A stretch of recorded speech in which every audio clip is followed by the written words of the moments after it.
Welcome to our channel. उम्मीद है preparation बहुत जोरों शोरों से चल रहा होगा। जितने भी स्टूडेंट जो आगे चल के आरआरबी जेईई के एग्जाम देने वाले हैं उनके लिए खास करके हमने जनरल साइंस का सीरीज स्टार्ट किया था।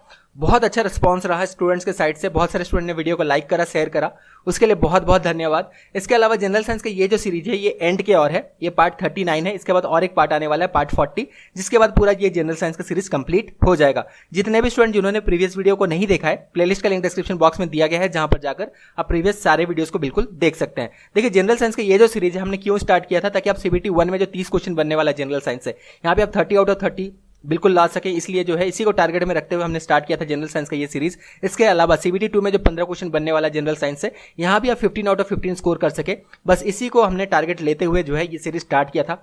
बहुत ज्यादा एफर्ट्स लगाए हैं हमने अपनी तरफ से, बेस्ट क्वेश्चन को यहाँ पे डिस्कस किया गया है। जनरल साइंस का ये जो पूरा सीरीज है इसमें हमने सबसे पहले फिजिक्स को कंप्लीट किया था। पार्ट 1 से लेकर पार्ट 13 तक अगर आप देखेंगे तो यहाँ पे फिजिक्स के सारे टॉपिक्स को कवर अप किया गया है। इंपॉर्टेंट क्वेश्चन, कॉन्सेप्ट्स, न्यूमेरिकल्स को इवन डिस्कस किया गया है। पार्ट 14 से लेकर अगर पार्ट 26 तक देखेंगे तो यहाँ पे हमने केमिस्ट्री के सारे टॉपिक्स को कवर अप किया है, एक एक क्वेश्चन को डिटेल में डिस्कस किया गया है। इसके अलावा पार्ट 27 से हमने स्टार्ट किया था लाइफ साइंस, और लाइफ साइंस का जो है ये कंप्लीट होने वाला है। इसके बाद जो है फाइनल पार्ट 40 तक अब जो है ये यहाँ पे पूरा कंप्लीट हो जाएगा। तो पार्ट 27 से पार्ट 40 तक यहाँ पे लाइफ साइंस के सारे आपको एमसीक्यूज मिल जाएंगे। इस तरह जो है लाइफ साइंस का पूरा टॉपिक कंप्लीट होने वाला है। तो ये पूरा जो है रोड मैप है। बहुत ज्यादा एफर्ट्स डाले हैं, इसलिए बार बार रिक्वेस्ट किया जा रहा है कि प्रीवियस वीडियोस को जरूर देखें अगर आपने नहीं देखा है। हमने अपने तरफ से पूरा एफर्ट डाले हैं ताकि कोई भी कमी ना रह जाए आपके एग्जाम की प्रिपरेशन में, और बहुत अच्छा से आप एग्जाम में स्कोर कर सके, खास करके जनरल साइंस के सेक्शन में। इसीलिए खास करके सीरीज स्टार्ट किया गया था। बस एक ही रिक्वेस्ट है, इस वीडियो को भी लाइक कर देना ताकि हम मोटिवेटेड रहें और लगातार इस तरह के वीडियोस आपके लिए लाते रहें।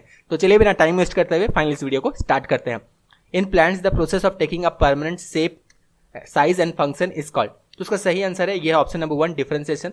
ये जो है सिंपल डेफिनेशन है डिफरेंशिएशन का। प्लांट्स में जो प्रोसेस होता है in taking a permanent shape, size and function, तो इसे डिफरेंशिएशन कहा जाता है। बार बार कहा गया कि क्लास 9 और क्लास 10 का जो एनसीईआरटी साइंस का बुक है इसे बहुत अच्छे से पढ़े। देखिए सिंपल डेफिनेशन से जो है ये क्वेश्चन लिया गया था, और ये क्वेश्चन प्रीवियस ईयर पेपर में पूछा गया है। Which of the following is inherited disorder. तो इनमें से कौन सा जो है इनहेरिटेड डिसऑर्डर है, तो उसका सही जवाब है ये है sickle cell anaemia. Sickle cell anaemia जो है ये इनहेरिटेड डिसऑर्डर है। इसका मतलब एक जनरेशन से दूसरा जनरेशन तक ये जा सकता है। जैसे अगर किसी का पेरेंट्स को है तो उसके जो है चाइल्ड को हो सकता है, ग्रैंड पेरेंट्स को है तो भी अगर पेरेंट्स को नहीं हुआ तो चाइल्ड में ये देखा जा सकता है। तो इनहेरिटेड जो है ये डिसऑर्डर है। सिकल सेल एनीमिया में होता क्या है ये थोड़ा सा डिस्कस कर लेते हैं, फिर आगे बढ़ेंगे। तो यहाँ पे जो आरबीसीज होते हैं ये क्या हो जाते हैं, ये थोड़ा सा जो है क्रिसेंट मून के शेप में आ जाते हैं। वैसे तो ये बाइकॉनकेव जो है शेप में होते हैं, सर्कुलर होते हैं, बाइकॉनकेव होते हैं, लेकिन जब ये सिकल सेल एनीमिया होता है तो यहाँ पे ये जो है क्रिसेंट मून के शेप में आ जाते हैं, और रिजिड और जो है बहुत स्टिकी हो जाता है, जिसके वजह से जो है ये क्या करते हैं, जो ब्लड फ्लो है इसको ब्लॉक करने लगते हैं। तो ये जो खासकर डिजीज है ये इनहेरिटेड डिजीज है, ये याद रखना। इसके अलावा और जो इनहेरिटेड डिजीज है उनको बिल्कुल देख लेना एक बार। यहाँ से क्वेश्चन बना है तो आगे चल के इनहेरिटेड डिजीज के बारे में और भी क्वेश्चन बन सकता है। How many muscles are there in human body. देखिए आगे चल के आपको इसी तरह के क्वेश्चन देखने मिल सकते हैं एग्जाम में। ऑलरेडी पूछा जा चुका है कि कितने बोन्स प्रेजेंट है, ठीक है, ये सारे क्वेश्चन ऑलरेडी बन चुका है। लेकिन अब जो क्वेश्चन बनने वाला है कि कितने मसल्स प्रेजेंट है, तो उसका सही जवाब है यह option number 3, approximately 650 muscles human body में प्रेजेंट होते हैं। Tear is produce by gland called. तो टीयर जो है कौन से ग्लैंड से जो है ये प्रोड्यूस होता है, तो उसका सही जवाब है यह ऑप्शन नंबर 1, लैक्रिमल ग्लैंड से जो है ये प्रोड्यूस होता है। Name the vitamin essential for proper functioning of eye. तो प्रॉपर फंक्शनिंग ऑफ आई के लिए कौन सा विटामिन एसेंशियल होता है, तो उसका सही जवाब है यह option number 1, vitamin A. Vitamin A जो है बहुत ज्यादा एसेंशियल होता है। इसका अगर डेफिशिएंसी हो तो इसके वजह से नाइट ब्लाइंडनेस भी हो सकता है। और विटामिन ए जो है आई का कॉर्निया को ये क्लीन रखने में भी मदद करता है। Which of the following food compound is digested by salivary amylase। तो amylase के बारे में हमने प्रीवियसली डिस्कस किया था, एंजाइम के बारे में। ये क्या करता है, कार्बोहाइड्रेट को ब्रेक डाउन करता है। तो कार्बोहाइड्रेट को जो है ये डाइजेस्ट करने में मदद करता है। Exchange of respiratory gases in lungs occur in. तो लंग्स के खास करके एल्वियोली जो होते हैं यहाँ पे जो है ये एक्सचेंज होता है गैसेस, एल्वियोली और ब्लड के बीच में oxygen and carbon dioxide exchange होता है। क्वेश्चन ऑलरेडी बन चुका है, बिल्कुल ध्यान रखना, इंपॉर्टेंट है। Which among the following cell lack property of division। तो इनमें से कौन से सेल में सेल डिवीजन नहीं होता है, तो उसका सही जवाब है यह ऑप्शन नंबर 4, न्यूरॉन्स। न्यूरॉन्स में जो है ये सेल डिवीजन आपको देखने नहीं मिलेगा। बाकी सारे सेल्स में जितने भी सेल्स हैं यहाँ पे जो है सेल डिवीजन होता है। Peptic ulcer damages the inner lining of. तो इसका सही जवाब है यह option number 3, stomach and small intestine. तो जब भी हमारे स्टमक में बहुत ज़्यादा एसिड रिलीज होता है, लेकिन पेट अगर खाली है, आपने कोई भी खाना नहीं खाया है, तो यही एसिड क्या करता है, जो इनर लाइनिंग है स्टमक का, स्मॉल इंटेस्टाइन का, इसे जो है धीरे धीरे धीरे ये ईट अप कर लेता है, जिसके वजह से जो है ये इनर लाइनिंग जो है इसका डैमेज हो जाता है।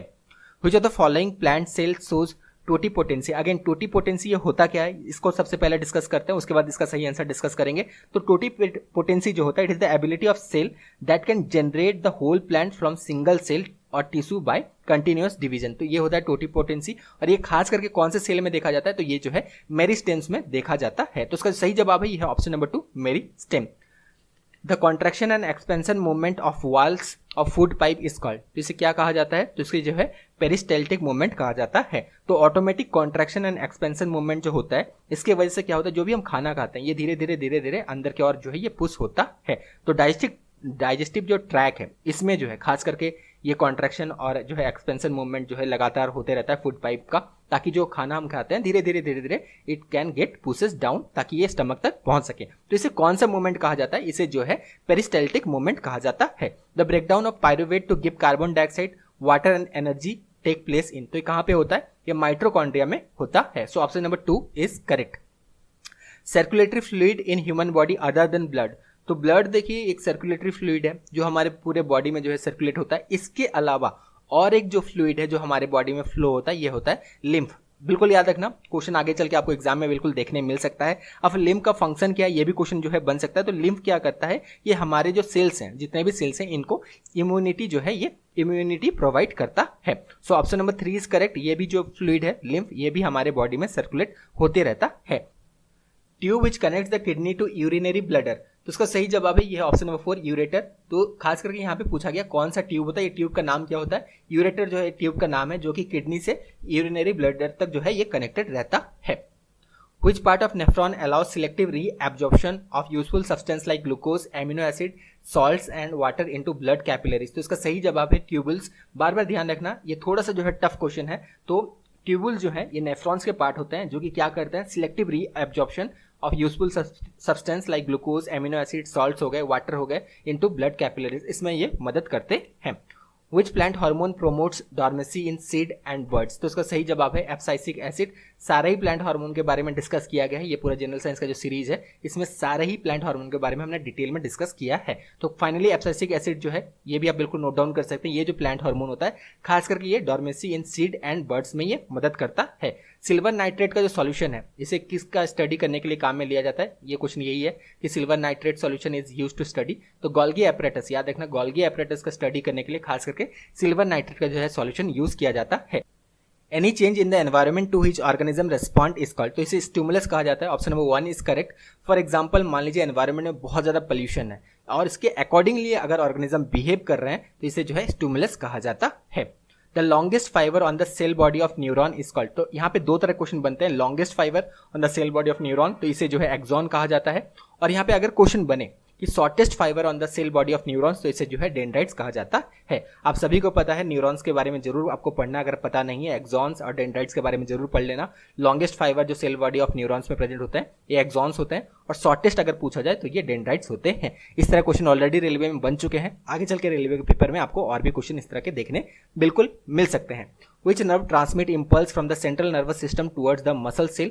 तो उसका सही जवाब है यह है ऑप्शन नंबर 2, मोटर नर्व्स, या फिर इसे एफरेंट न्यूरॉन्स भी कहा जाता है।